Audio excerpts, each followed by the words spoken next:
If you clicked on this, part of you already suspects something, and you've been afraid to say it out loud.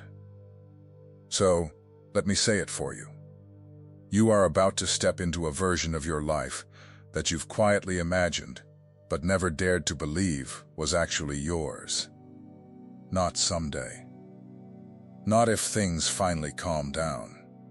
Now, in this season, and the strangest part is that almost no one around you is going to understand it while it's happening. I want you to sit with that for a second. Because if you're honest, you've felt it for a while now, this sense that you were built for more than the small, safe, repeating life you've been living. You've watched people around you settle. You've watched them shrink their dreams down to fit the size of their fear. And every time you tried to do the same, every time you tried to convince yourself that this is enough, stop wanting more, something inside you refused. It wouldn't go quiet. That refusal is not arrogance. It's not restlessness. It's a calling that has been pressing against the walls of your ordinary life, waiting for you to finally answer it. My name is George. I've spent more years than I can count sitting across kitchen tables from people who carried exactly what you're carrying right now. That ache, that hum, that holy dissatisfaction. And I'm going to tell you something I've learned the hard way. Over decades of watching God work in real lives, not theories, the people who exceed every expectation are almost never the ones who looked the part early on.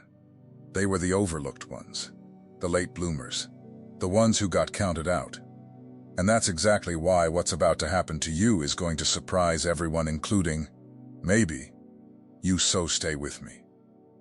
Because what I'm about to walk you through isn't motivation. It's a map. And by the end of this, you're going to understand why the very thing that made you feel behind for so long was actually the thing preparing you to leap ahead. Let me name the lie first, though, because it's been sitting on your chest for years, and you've gotten so used to its weight you think it's just who you are. The lie says, if it hasn't happened by now, it's not going to.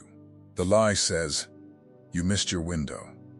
You're too old, or it's too late, or you waited too long, or you made too many wrong turns to ever get back on the road you were supposed to be on. And the cruelest thing about that lie is how reasonable it sounds. It uses your own math against you. You add up the years.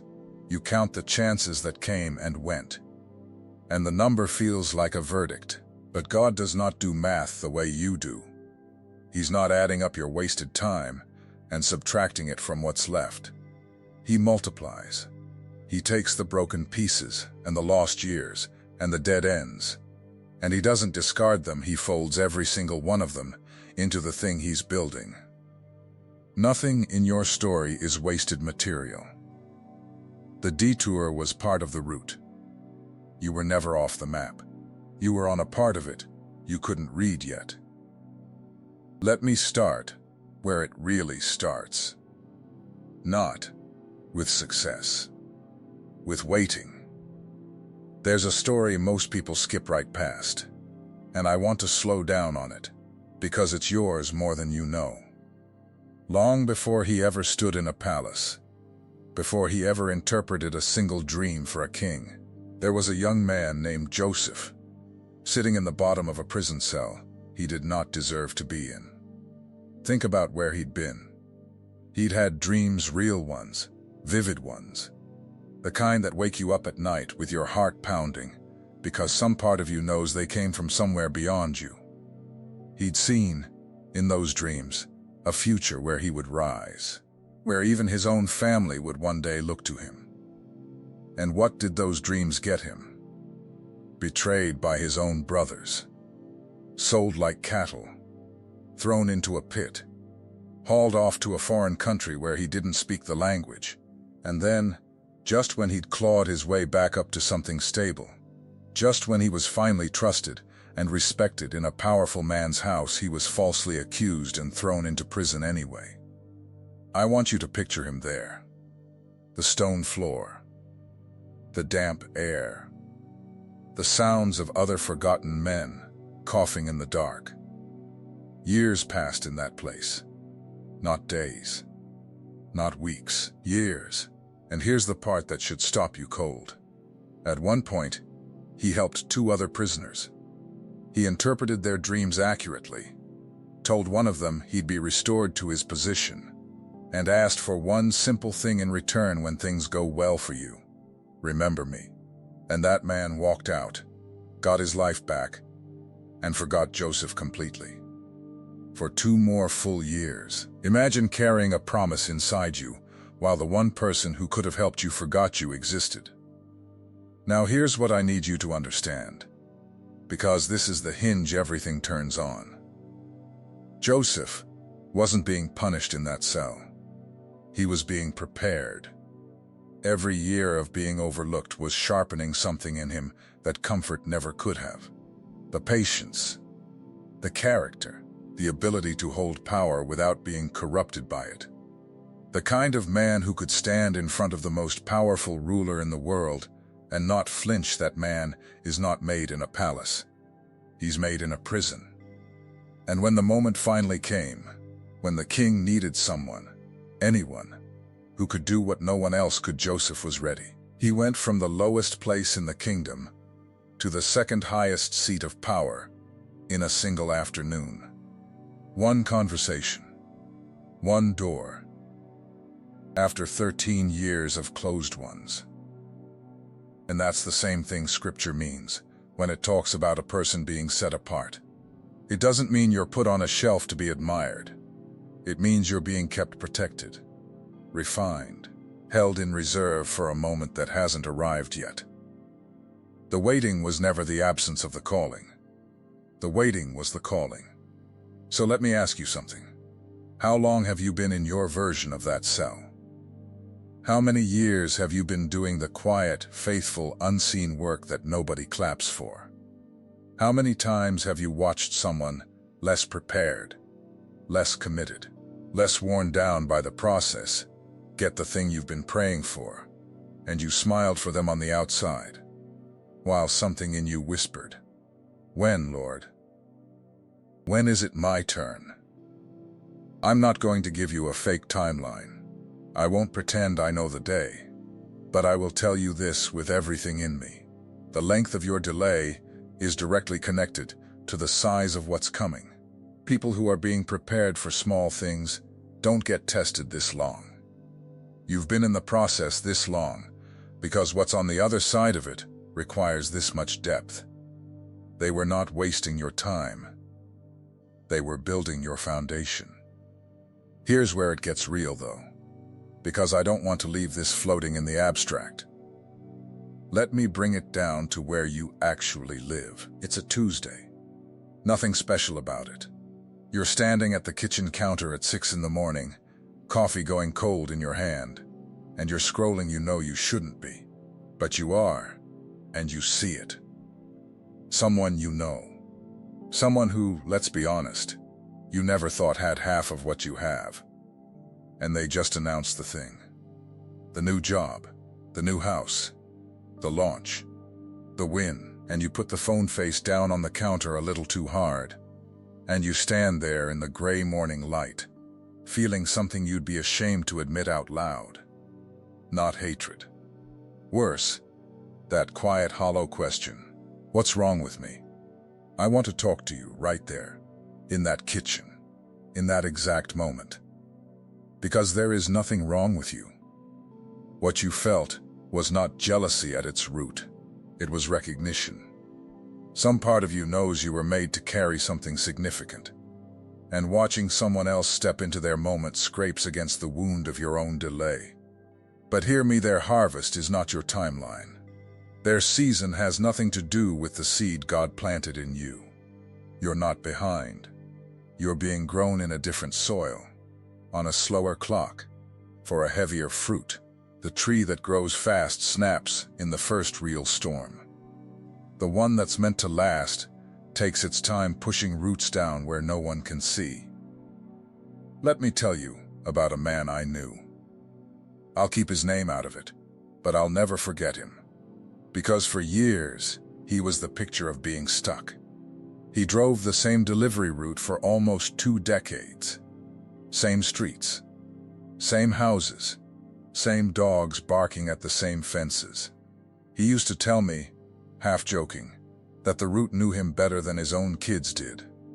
And every single morning before that truck turned over, he'd sit in the driver's seat with his hands on the wheel and pray not for the route to change, but for him to be useful right where he was. He learned every customer's name. He noticed when an elderly woman didn't pick up her packages 2 days in a row, and he knocked. And he was the one who found her after she'd fallen. He carried groceries up for the young single mom on the 3rd floor. He prayed with a man through his cracked screen door who was about to lose everything. For 19 years it looked like nothing was happening, and then his company started a community initiative and needed someone to lead it, someone the neighborhoods already trusted. Someone with a real face and a real reputation on those streets. There was exactly one name that came up.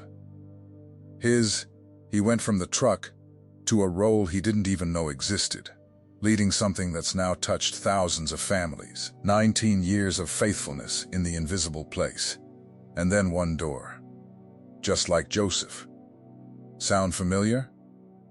Here's what most people miss about exceeding expectations. They think it's about doing something extraordinary. It's not. It's about being extraordinarily faithful in the ordinary thing, for longer than makes sense. The breakthrough is almost never a lightning bolt out of the blue. It's the sudden visibility of 1,000 quiet, hidden choices that finally get their moment in the light. And I think you needed to hear that today. Because I think you've been measuring your life by the size of the splash, when God has been measuring it by the depth of the roots. Let me put you somewhere else for a second. It's late. The dishes are done. The kids, if you've got them, are finally asleep. The house has gone still in that way it only does after 10 o'clock. And you're sitting at the edge of your bed. And you're not crying, exactly, but there's a pressure behind your eyes that's been there all day. You did everything right today. You showed up. You were patient when you wanted to snap. You worked the job, kept the promises, carried the weight, and nobody said thank you. And in the quiet, the question comes up the way it always does at that hour. Does any of this matter? Is anyone keeping track? Or am I just spending my one life being faithful to things that will never notice I was here? I want to answer that question for you, because I think it's the real one underneath everything else. Yes, someone is keeping track. Not the boss who overlooked you. Not the people who took your steadiness for granted. Heaven has been writing down what the world forgot to applaud. Every unseen act of faithfulness. Every time you held it together when it would have been easier to fall apart. Every quiet prayer you whispered when you weren't sure anyone was listening, it was all recorded. None of it fell to the floor. And there is coming a day when the books get opened, and what was done in secret gets rewarded in the open. The world rewards the loud. God rewards the faithful. And those are almost never the same people on the same day. But give it time, and watch who's still standing. There are messages that pass through your eyes, and there are messages that pass through your spirit. If something in you recognized itself while watching, don't dismiss it. That is the Spirit confirming what was already written. The secret protocol carries 7 keys that unveil what heaven deposited in you before you ever arrived, things no one around you has ever been able to name. It comes with the full audiobook for your moments of prayer, silence, and encounter with God. And you also receive the Awakening Map, the guide that illuminates the 5 seasons of spiritual awakening, revealing with precision exactly where you are and what comes next. You can access it through the QR code on your screen or through the link pinned in the first comment, but only for a limited time. Don't let this moment pass without a response. Now let me say something that might be harder to hear. Part of why this season has felt so lonely is that you've been waiting for permission from people who can't give it.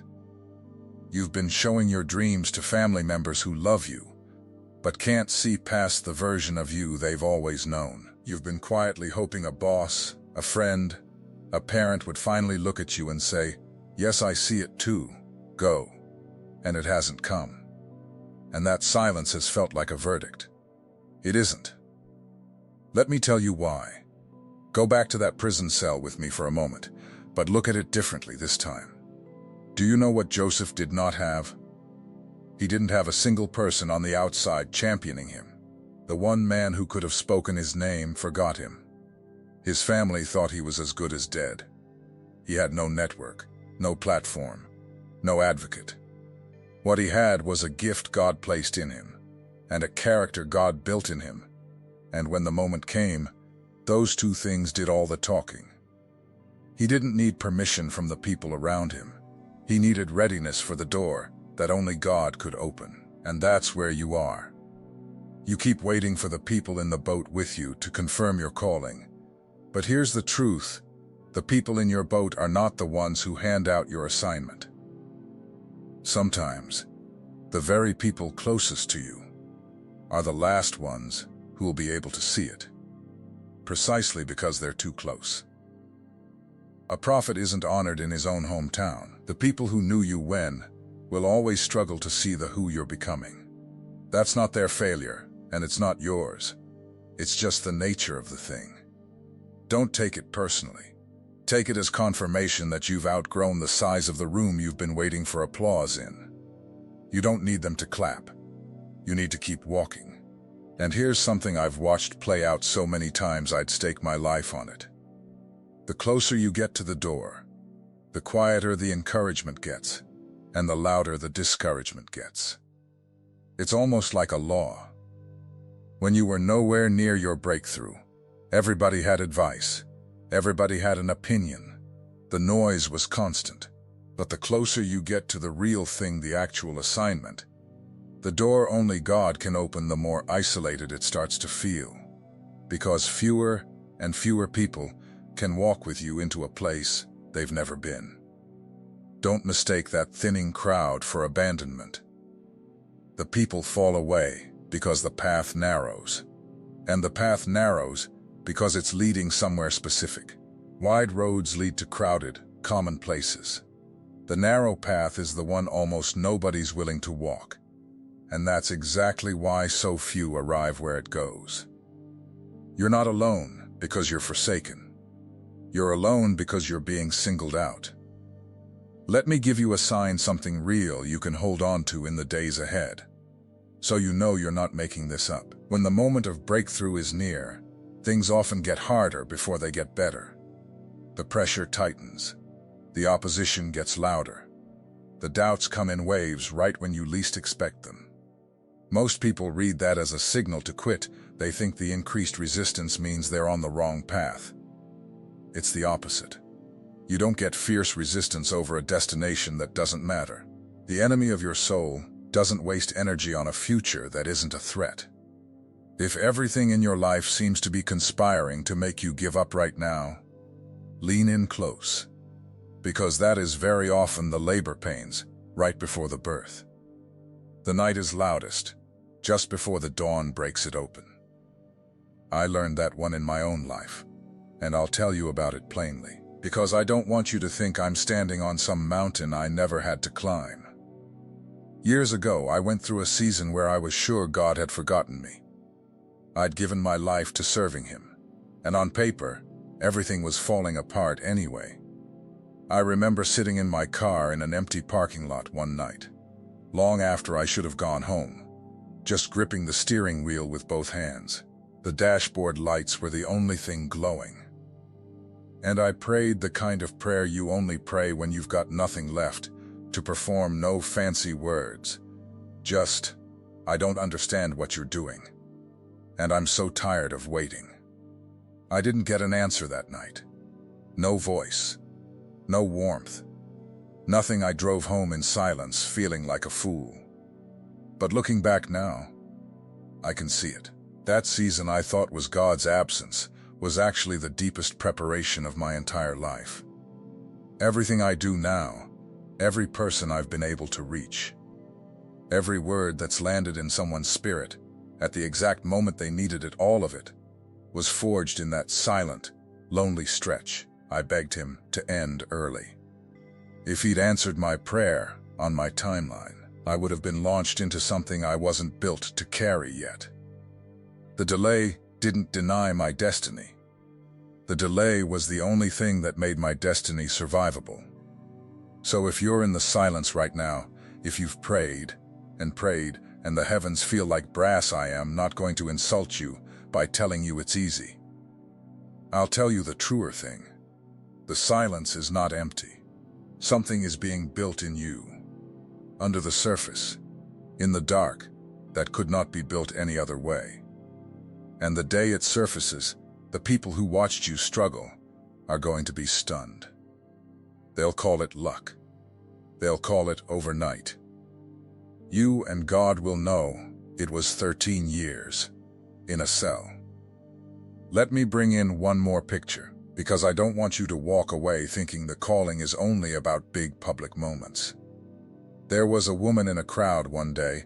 Scripture tells us almost nothing about her, except the thing that defined her whole existence. For 12 years she'd been bleeding, suffering, isolated, treated as untouchable, spending everything she had on people who couldn't help her. 12 years of being the woman everyone stepped around. And one day she heard that a teacher and healer was passing through, and the crowd was thick, and she had no status to part it, no name to get her to the front. So she did the only thing she could. She got down low, and she pushed through the forest of legs, and she reached out one trembling hand and touched the very edge of his garment as he passed, and she was healed in an instant. And he stopped in the middle of a thronging crowd, and he asked who touched him. Not to shame her, to see her, to call her daughter in front of everyone who had spent 12 years pretending she didn't exist. That's what your moment is going to feel like. 12 years invisible, and then one reach, and then being seen fully, finally, publicly, by the only one whose seeing actually counts. She didn't need the crowd to make room for her. She just needed to refuse to stay in the back. And notice what she touched. Not his hand, not his face. The hem, the lowest, most overlooked part of the garment. The part that drags in the dust. She didn't have access to the front. She had access to the edge. And the edge was enough. I want you to hear that if you've been telling yourself you don't have enough resources, enough connections, enough standing, enough of whatever everyone else seems to have been handed, you don't need the front. You need the edge. You need the smallest possible point of contact with the thing God's been trying to hand you, and the faith to reach for it from wherever you actually are. She reached from the floor, from the dust, from the back of the crowd with empty hands and a worn-out body and 12 years of being told no. And it moved everything. Your reach doesn't have to be impressive. It just has to be real. So here's my question for you, and I want you to really answer it, not just nod along. What's the one thing you've been waiting for permission to reach for? The dream you've kept folded up so small that even saying it out loud feels embarrassing.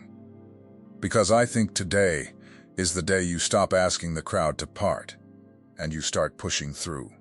You are about to exceed every expectation, not because you're going to suddenly become someone new, but because you're finally going to stop hiding who you've always been. The world isn't going to get it while it's happening. They didn't get Joseph in the prison. They didn't get my friend on the truck. They didn't get the woman crawling through the crowd. The ones being prepared for something extraordinary almost always look ordinary, right up until the moment they don't. Your moment is closer than the length of your waiting has led you to believe. The cell door has a hinge. The route has an end. The garment is within reach. And the hand that's been holding you in the dark this whole time was never holding you back. It was holding you ready. So before you go, I want you to do something for me. And I read every one of these. In the comments, tell me one thing. What is the dream you've kept folded up too small, the one you've never said out loud, because you were afraid no one would understand it? Just one sentence. Name it, because the moment you finally say it where it can be witnessed is the moment it stops being a secret you're ashamed of and starts being a seed you're planting. I'll be reading, and I'll be praying over every single one. You've been faithful in the prison long enough. Get ready for the palace. It's not a question of if anymore. It's only a question of which ordinary Tuesday God decides to turn the key.